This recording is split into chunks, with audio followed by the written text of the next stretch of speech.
She's talking like she's already the president. It's very strange, Ben. What vice president comes out and says, I let Netanyahu know this, I did this? Take a listen to SOT 7.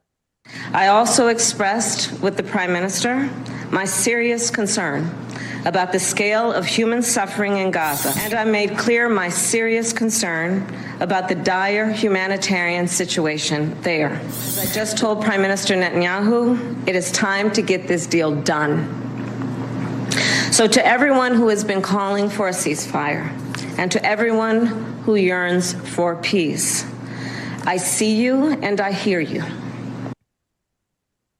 Okay, and that wasn't it. She also put out the following. This is through the assistant to the president and national security advisor to her, Phil Gordon. At VP has been briefed and is closely monitoring Hezbollah's horrific attack on a soccer field in northern Israel yesterday, which killed a number of children and teenagers. She condemns this horrific attack and mourns for all those killed and wounded. There is no such statement from the sitting president of the United States, only from the sitting vice president. What's happening? I mean, this actually does feel like a coup. He is technically still in charge. She's not. No one elected her to be president of anything. I mean, she is the president. I mean, that's the reality. He will not step out, because to step out would be to acknowledge that he's no longer capable of the job. And then his story in the American history is defeated Donald Trump, too senile to even be president, had to drop out. And it also would throw, again, more relief on the fact that Kamala Harris and the entire administration have been lying about his health status for legitimately years, which is an issue that should come up between now and the election. Some 54% of Americans believe that the Biden administration was lying about Biden's health, and 92% of those believe that Kamala Harris was lying about the president's health during this whole crisis. She is acting as though she is already president of the United States, as you mentioned. And then there's the actual content of what she says right there, which is an absolute sop to the pro-Hamas wing of her party. There's a reason that as the sitting vice president and the presiding officer in the Senate, she didn't go to Netanyahu's speech. And then she proceeded to, in that press conference that you played there, the worst line was, she said, I will not be silent. Well, who's trying to silence you, lady? You're the vice president of the United States. You can say whatever you want. The implication, which is that there's a whole group of people trying to silence her, is really quite ugly and nefarious. That there are a bunch of people who just want you never to talk about. It's just bad stuff. Yeah, if I have to hear any more of this crap about how Doug Emhoff is Jewish, therefore she can't possibly be anti-Israel, it's such trash. It's such nonsense. Let me say, as a Jew, as somebody who actually cares about this sort of stuff, because, I wear the kippah, I actually do the thing. Yeah, as somebody who cares about that, Doug Emhoff as like your token court Jew inside the Kamala Harris White House, that ain't going to do it. Your policy is what's going to do it. It's ridiculous. Oh, you better watch it. Because he was out there over the weekend talking about how his feelings get very, very hurt when mean things are said, Ben. You might have just crossed the line. This particular interview was all about J.D. Vance and his comments about single women, cat ladies.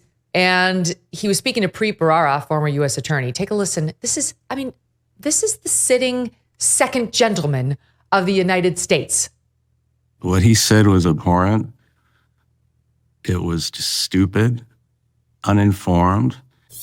So you're telling a lot of people in this country and this world that they don't matter, that the only thing that matters is this so-called, old-fashioned view of, traditional quote-unquote family. It hurt my feelings. So it was upsetting. All these flippant, these supplicants, these opportunists like J.D. Vance and others, who go on Fox News and other networks and say the most abhorrent things to see if they can, get clicks and get attention of their dear leader, Donald Trump. His wife was literally all over the campaign trail last week calling Donald Trump a predator and a criminal. But Doug Emhoff's feelings are hurt, Ben, because J.D. Vance said what he said about people who won't have children and people who will. I mean, again, I think this entire campaign for the Democrats right now is try to drive out the female vote. I think they've made very obvious that they do not care about the male vote. And they're now having Pete Buttigieg run a group called White Dudes for Kamala. And according to the New York Post, that entire group is going to be dedicated to white dudes effectively learning to listen. They have to learn to listen and to use their ears and to get in touch with the non-traditional side of themselves. Sounds like a real pitch for that blue-collar man up in the middle of Michigan working at a factory or something. The kind of bringing out Doug Emhoff to preach about his field. Who's the target audience for that? It certainly isn't men. It certainly isn't men. And the gender gap in this particular election is going to be wider than any gender gap, probably in the history of the female vote in the United States. It's huge. And I mean, Trump's been dominating with men, and Biden had a small margin with women, but not enough to win. And now she's trying to drive up her female numbers. And according to that Wall Street Journal poll I mentioned, here is what they concluded. Trump is viewed as more able than Kamala Harris to handle immigration, the economy, foreign relations, and crime. Well, that's quite a few issues. They happen to be the top 4 on most people's value lists.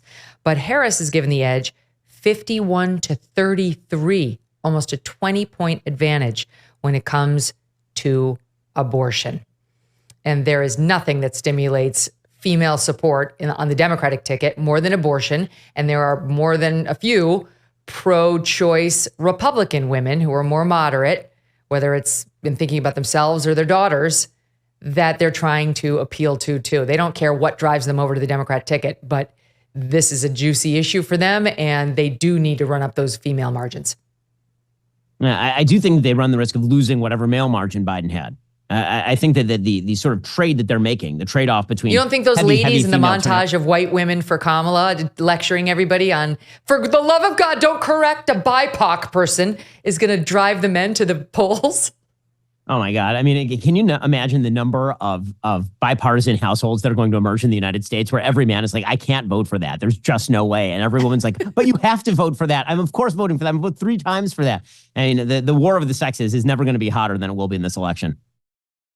You know how much my family and I love our dogs, even my sweet Strudwick. I can't imagine life without them. They have a great life, but some dogs are not so fortunate. And that is why I'm so glad to tell you about Delta Rescue, the largest no-kill, care-for-life animal sanctuary in the world. They've rescued thousands of dogs, plus cats and horses too. They provide all of these animals with shelter, safety, and most of all, love. And they've been doing it now for more than 45 years. Delta Rescue relies solely on contributions to stay open, and giving can bring tax benefits to you as well. So speak with your estate planner about how you could grow your estate while helping these animals in need. Check out the estate planning tab on their website if you want to learn more.